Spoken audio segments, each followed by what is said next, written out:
Oi, Ali, bom dia! Tudo bom, Lourdes? Como que vocês estão, gente? Larguei meu óculos lá longe, ó. Vou assim mesmo agora. Tudo bom? Então vamos começar o dia de hoje com a graça do Senhor sobre as nossas vidas, né? Que a graça e a paz do Senhor seja sobre nós. Oi, seu Nelson, a Sandra, tudo bom? A Marlene, tudo bom, Marlene? A Kati, a Elma, que joia, a Luíse, olha, tem bastante nome diferente aqui que estão começando agora com a gente. Sejam bem-vindas, sejam bem-vindas.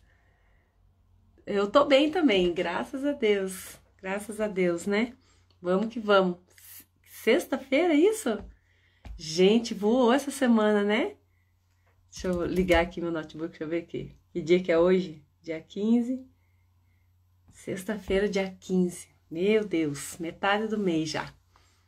Então, vamos avançar com a graça do Senhor, né? Que o Senhor nos dê força para a gente avançar nessa semana, avançar nesses dias e agradecer pela semana que se passou, porque se você for olhar, você tem muita coisa para agradecer.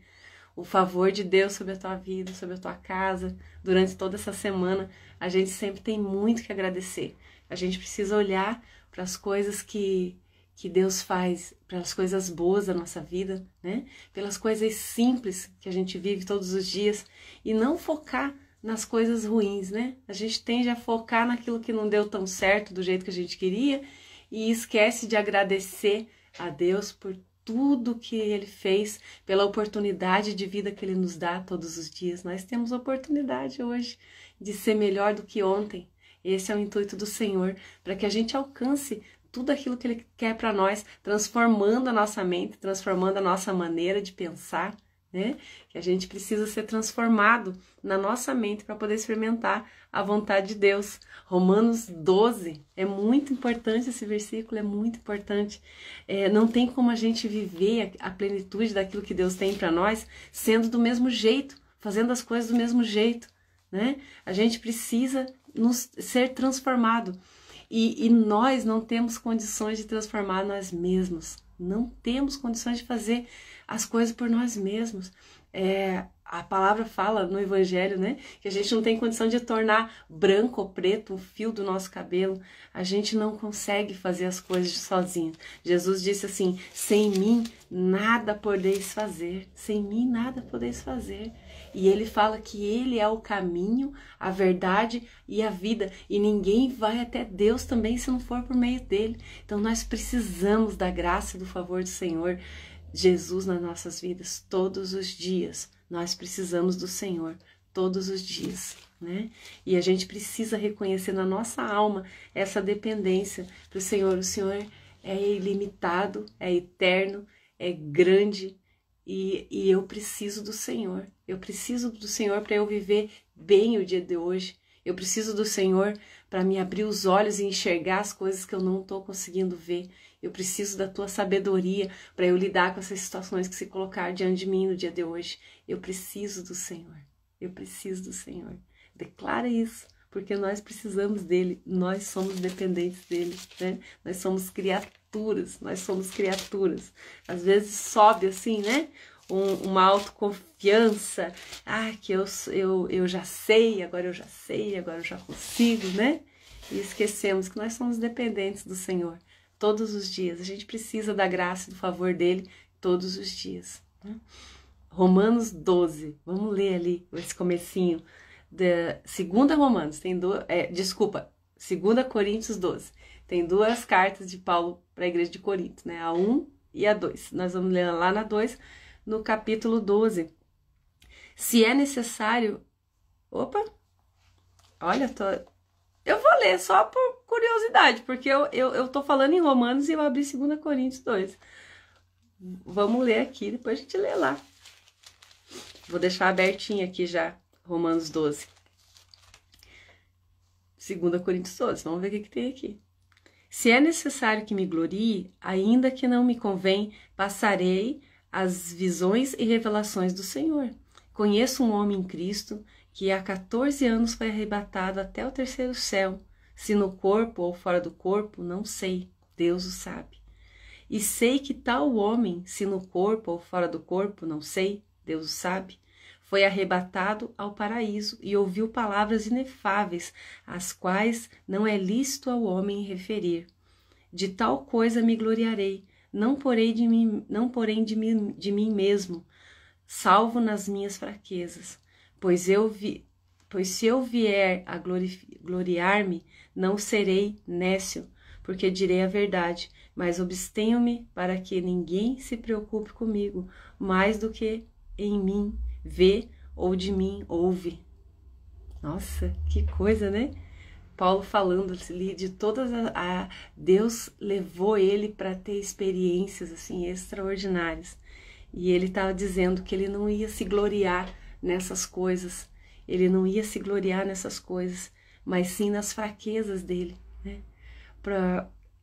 Pois se eu vier a gloriar-me, não serei nécio, né?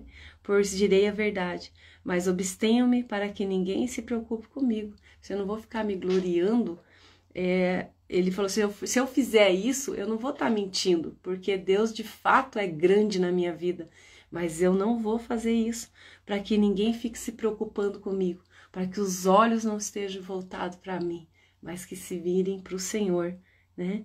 Mais do que em mim vê ou de mim ouve, ele falou, porque tem pessoas que elas se envaidecem tanto e acabam glorificando o homem, né? O homem se envaidece com aquilo que Deus é na vida dele e acaba glorificando a si mesmo, ao invés de glorificar o Senhor. Como diz assim, na ingenuidade, a simplicidade de Paulo, a humildade de Paulo. É lindo de ver, né? Um homem onde a palavra inteira não diz a outra pessoa que tivesse reunido o tamanho dom de Deus numa só pessoa, né? Tem vários dons ali, 9 dons do Espírito Santo, e a gente vê nas cartas que ele escrevia, nas coisas que ele dizia, que todos esses dons ali estavam concentrados na vida dele. E não se ouve na história nenhuma pessoa que a gente possa dizer, esse também aconteceu isso, né? Deus era grande na vida dele e ele não tinha essa preocupação de não chamar atenção para si mesmo, mas que Deus fosse glorificado através da vida dele. Se essa palavra está falando com você, cata aí, que é de Deus, né? Vou ler agora o Romanos 12. Rogo-vos, pois, irmãos, pelas misericórdias de Deus, que se apresenteis o vosso corpo por sacrifício vivo, santo e agradável a Deus, que é o nosso culto racional. E não vos conformeis com esse século, mas transformai-vos pela renovação da vossa mente, para que experimenteis qual seja a boa, agradável e perfeita vontade de Deus. Está bem clara essa palavra, né? Ele mesmo falando ali que ele agradecia a Deus pela misericórdia de Deus para com todos, para com eles ali. E fala assim, se apresente também diante de Deus como sacrifício, assim como Deus te dá tantas coisas, como Deus fez tanta coisa pela tua vida, se ofereça a Ele, se ofereça a Ele como um sacrifício vivo. Oferece a sua vida nas mãos dele, deixa ele cuidar de vocês, né? E não se conforme, não tome o formato das coisas que estão aí fora, das coisas do mundo, mas transformai-vos pela renovação da vossa mente. Quando eu digo que a gente não consegue se transformar sozinho, não quer dizer que a gente não tem ação nenhuma sobre isso, porque é Deus quem nos transforma, é Ele que muda a nossa história, é Ele que faz todas as coisas em nós, por nós e através de nós, mas é nosso o querer, né? É teu querer. Deus nunca vai interferir em algo que você não permita. Então a gente precisa deixar o Senhor trabalhar em nós. A gente precisa deixar Ele entrar na nossa vida, Ele nos transformar. A gente precisa dizer o nosso sim. Sim, Senhor, seja feita a tua vontade, assim na terra como nos céus. Seja feita a tua vontade na minha vida. Opera o teu querer, Senhor, da maneira como o Senhor quiser. Eis-me aqui, eu estou aqui. Eu quero viver a vida que o Senhor tem para mim, né? Isso você precisa declarar. e você precisa viver isso e escolher as escolhas do Senhor. Deus vai falar ao teu coração o caminho que você deve andar, porque o Espírito Santo faz isso, ele é o nosso guia. Lembra? Nós falamos bastante nisso nos últimos livros aqui, no capítulos que a gente leu, falando ali que o Espírito Santo é o aio, né? O professor, o instrutor, o guia, o tutor da criança ali. Como essa palavra quer dizer isso, né? Ele é o nosso guia. Nós, como crianças nas mãos do Senhor, que não conhece toda a verdade, não conhece toda a história da nossa vida, a gente não conhece o todo. Deus conhece todas as coisas. Então, quando a gente se deixa guiar por Ele, Ele vai trazendo à luz do nosso entendimento aquilo que a gente precisa saber para que tudo vá bem na nossa vida no dia de hoje. É o pão nosso de cada dia. Não se preocupe com o dia de amanhã, não viva o dia de ontem, viva o dia de hoje e peça a graça e o favor de Deus sobre esse dia. Né? Para que se cada dia você viver na vontade de Deus, na plenitude dele, você vai experimentar aquilo que a gente acabou de ler ali, a boa, agradável e perfeita vontade de Deus para você. Isso é desejo do coração do Senhor para a tua vida, amém? Então vamos ler Isaías, vamos entrar hoje no capítulo 52, né? Lindo, lindo, lindo esse livro de Isaías, e diz assim, já, ó, desperta, olha só que palavra de ordem, né? Acorda aí, acorda.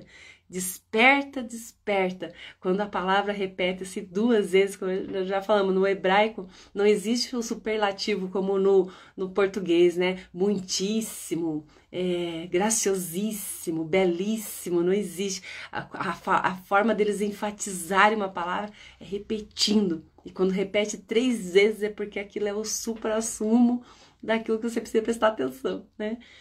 Ou daquilo que a palavra é. Tem trechos do Antigo Testamento que ele fala santo, santo, santo é o Senhor. Algumas traduções já trazem para santíssimo, né? Mas eu entendo que é um peso muito maior do que isso, né? Santo, santo, santo. 3 vezes Deus é santo, né?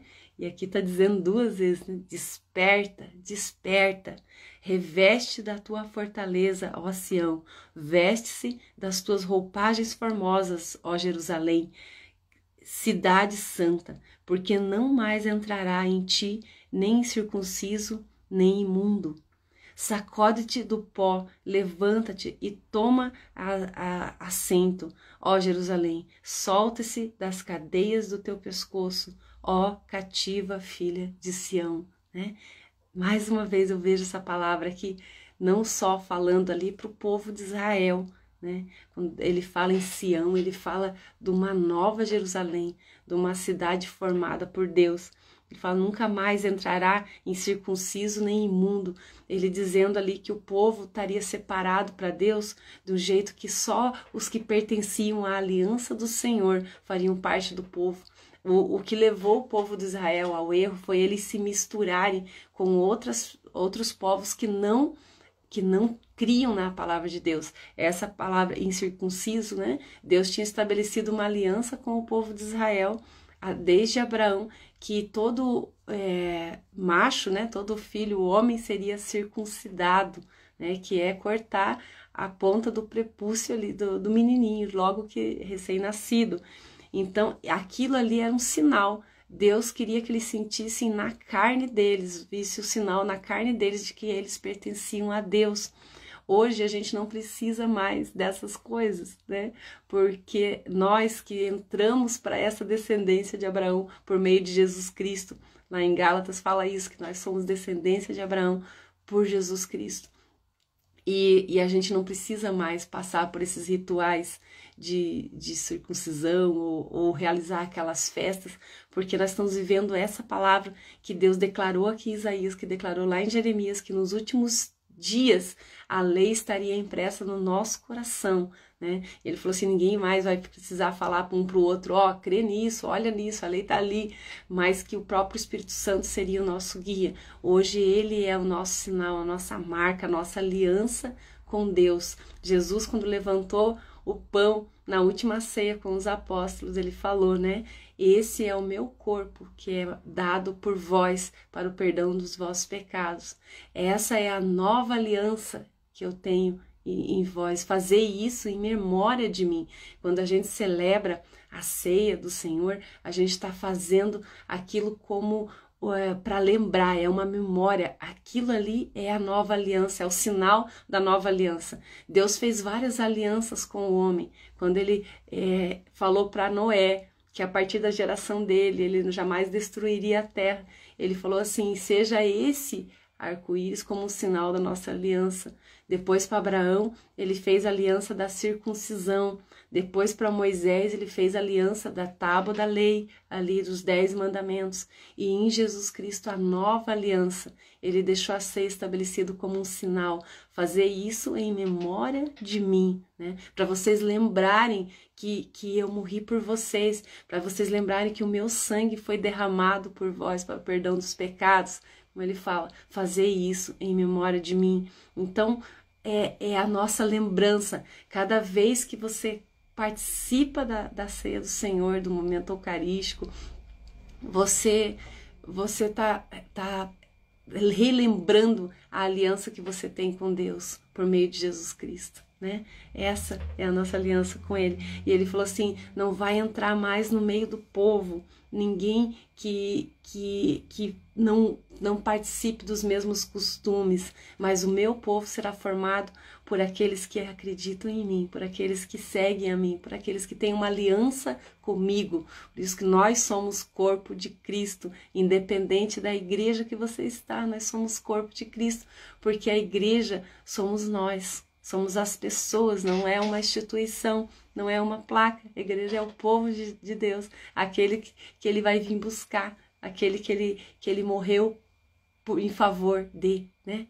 Nós somos corpo de Cristo, nós somos participantes da mesa do Senhor.